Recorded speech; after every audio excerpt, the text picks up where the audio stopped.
Guys අපි අද මේ කොට්ටාවෙන් හයිවේ දාලා ගැල්ලිගමින් එළියට දැම්මා.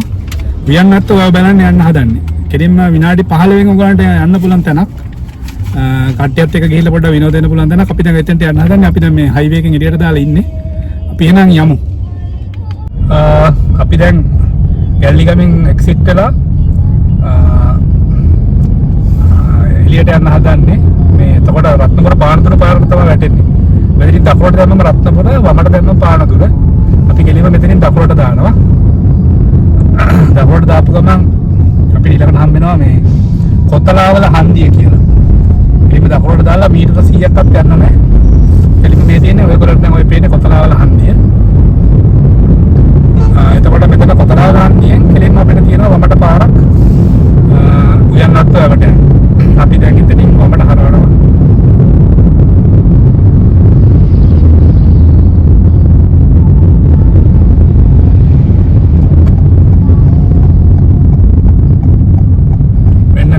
වැවට යන පාර. මෙතන පොඩි බෝඩ් එකකුත් ගහලා තියෙනවා උයන්නත් ඇව කියලා ඔයගොල්ලෝ හොයාගන්න පුළුවන්. රයිට්. මේක තමයි පාර. මේ පාරේ මීටර 300ක්වත් යන්න නැහැ. පයින් යන්න පුළුවන් දුර තියෙන. අපිට සාමාන්‍ය විනාඩි 5කින් වගේ යන්න පුළුවන්.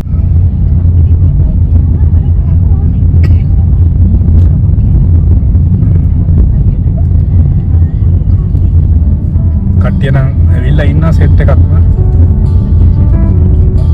සමහරු බයික් හොදනවා, සමහරු නානවා.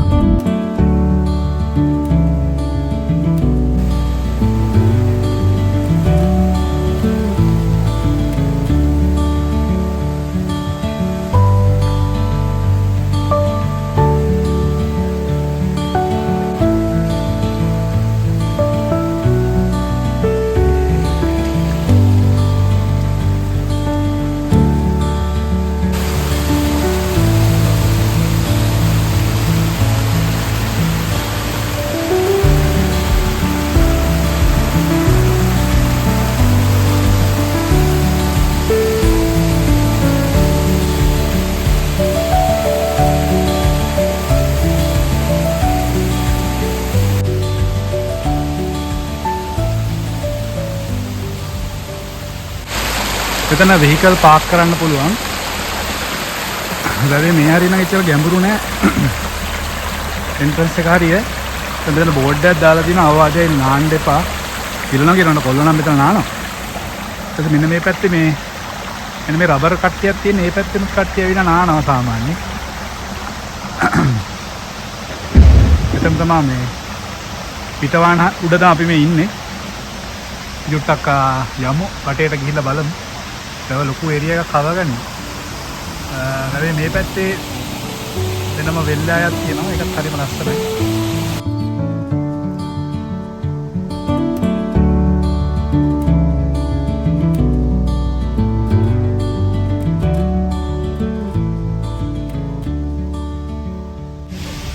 මුරගලක් තියෙනවා.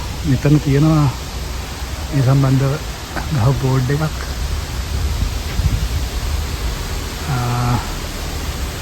මේකත් ඒකත් දාලා තියෙනවා.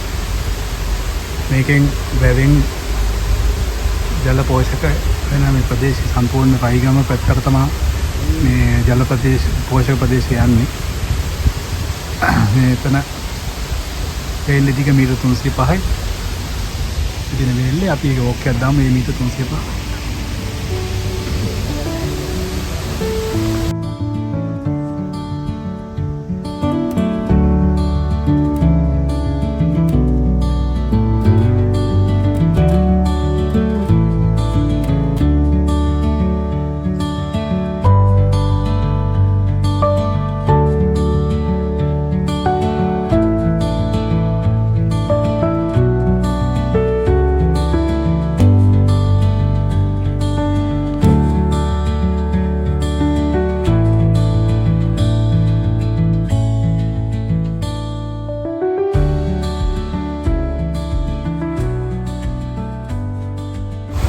කට්ටිය මෙතන පල්ලෙහා නම් නානවා ගොඩක් වෙලාව.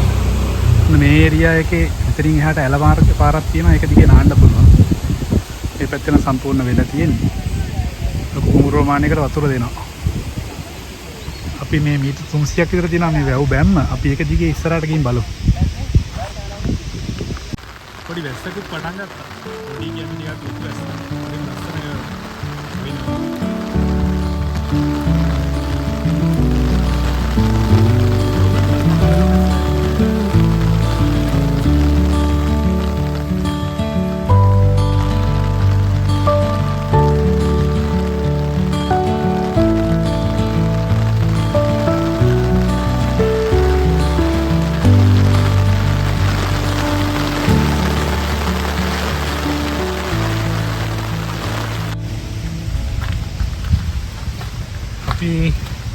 ඇස පොඩ්ඩක් අඩු වෙච්ච හින්දා බලන්නේ වැව් ගම දිගේ එහා කෙළවරට යන්න.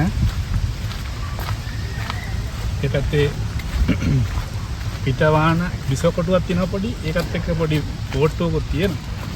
වැඩි මිනිස්සු මේ වැවේ ක්‍රියාකාරකම් වලට එනවා අඩුයි මේ වෙලාවට. දෙයට තමයි අවසරය තමයි ගොඩක් වෙන්නේ. ඒක නිසා ඕගලන්ට කොළඹ ඉඳන් එනවා නම් විනාඩි 15කින් වගේ ඇවිල්ලා ගැලණිය මේ එළියට දාලා අවස්ථාවක ගත කරලා යන්න ෂෝක් කරනවා.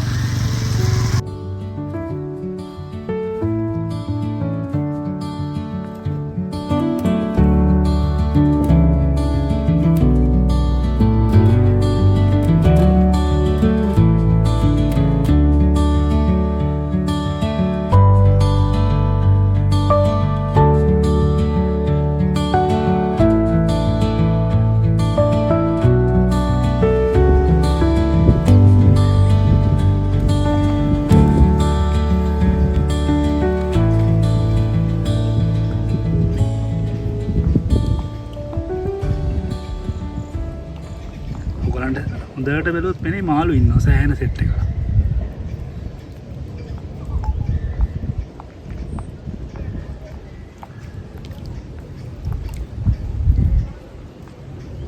මෙතන අපේ ඔරුවක් තියෙනවා.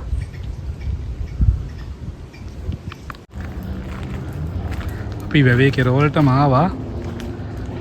මෙතනින් පොල්ල පල්ලෙහාට බහින්න පුළුවන් කට්ටිය ගොඩක් වෙලාවට නාන තැනක් තමයි මෙතන.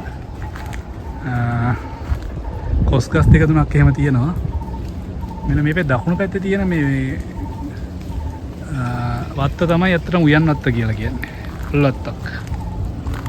ඒකෙන් තමයි නම ඇවිල්ලා තින්නේ. පහළට බහැලා බලමු.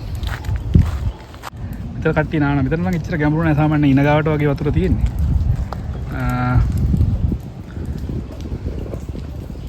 එතන view එකත් හරිම ලස්සනයි. වැව් බැම්ම මේ පැත්තේ ඇත්තටම ගත්තොත් වැවේ සීමාවක් හොයන්න බැරි තරමට තියෙනවා විහිදිලා. අපිට පයින් එන අයට ඉතින් එන්න පුළුවන් මෙතනට විතර නානවා නම් මේ හරිය නාන්න පුළුවන්. ගොඩක් අය ඉතින් ඇවිල්ලා ෆොටෝ ෂූට් කරනවා. ඒ වගේ දේවල් උදේට ඒ වගේ දේවල් වලට තමයි ගොඩක් එන්නේ.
අපි දැන් වැව්ගම පල්ලෙහාම පොඩ්ඩක් වෙනම පාත්තයක් හදාගෙන යන්න හදන්නේ උඩ මාන පොඩ්ඩක් වැව්ම දිගේ පාරේ මඩ තින්සා මේ පැත්තේ ලස්සන වෙල්යායක් තියෙනවා.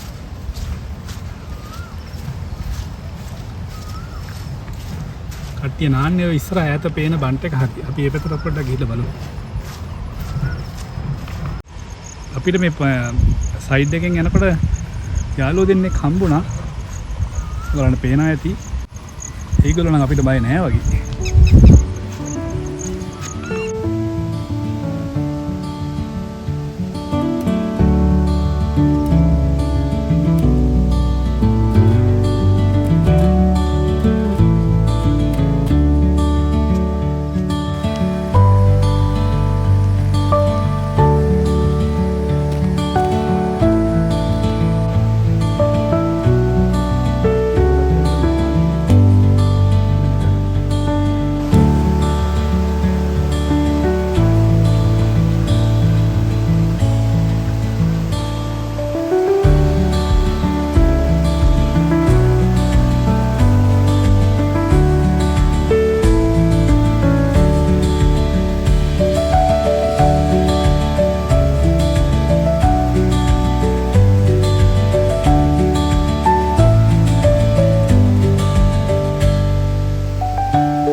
එහෙනම් වැවගාවින් යන්න හදන්නේ ආපහු ගෙදර බලා.